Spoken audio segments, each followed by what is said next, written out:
नमो नमः छात्राणी, संस्कृत में आइए हम वचन पढ़ते हैं। तो वचन ये भी बहुत ही सरल है, हमको देखना है कि वचन कितने हैं। वचन होते हैं 3। संस्कृत में 3 वचन होते हैं, बाकी सब जगह एक वचन और बहुवचन ही होता है। तो संस्कृत में वचन 3 होते हैं। जैसे एक वचन, एक वस्तु का बोध कराने के लिए अगर कोई एक वस्तु है तो हमको जानकारी मिल रही तो वह किस में आएगी? एक वचन में आएगी। और 2 वस्तुओं का बोध कराने के लिए द्विवचन होता है। लेकिन 2 से अधिक जो वस्तुएं होती हैं, 3, 4, 5, 10 या बहुत सारी अनेकों, वह सारी बहुवचन में आ जाती हैं। तो एक वचन जैसे और ये एक वचन जैसे किसी एक व्यक्ति की बात की जा रही तो वह एक वचन में होगा, 2 की हो रही है तो द्विवचन में। इसके अलावा भी होता है, जैसे जाति के अर्थ में जो होंगे, है ना, तो जाति के अर्थ में जब होता है, जैसे हम बात करते हैं मनुष्य, है ना, तो मनुष्य की अगर बात की जा रही है तो उसमें ये नहीं बोल रहे कि आदमी है कि औरत है, मानव।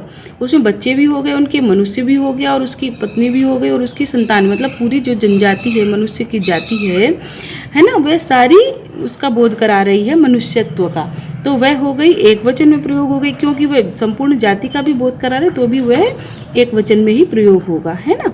द्विवचन के लिए जैसे कुछ शब्द, कुछ चीज़ें ऐसी होती हैं जो द्विवचन में ही प्रयोग करते हैं हम। जैसे हाथ 2 होते हैं, कान 2 होते हैं, है ना, और चरण आपके पैर 2 होते हैं, नाक के छेद 2 होते हैं, आपकी आँखें 2 होती हैं। तो इनका सदैव ही प्रयोग 2 वचन में ही होता है ना। तो और जो बोल रहे हैं समुदाय, गुण जैसे हो गए, इनका प्रयोग तो बहुवचन में होता है। जैसे गुण, समुदाय, जन समूह, अब इसका बोल ही रहे, मतलब शब्द में ही प्रयोग हो रहा है। समुदाय, समूह, स्वगण, पुरुषार्थ, चतुष्टय। पुरुषार्थ जो है वो 4 होते हैं तो उनको चतुष्टय बोलेंगे, वह बहुवचन में प्रयोग होते हैं।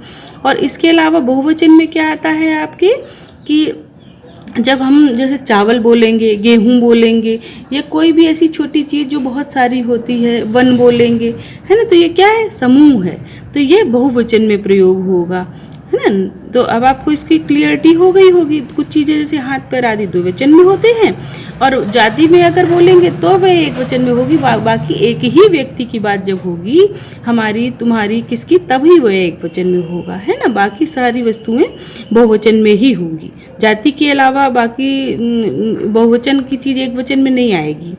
नमो नमः।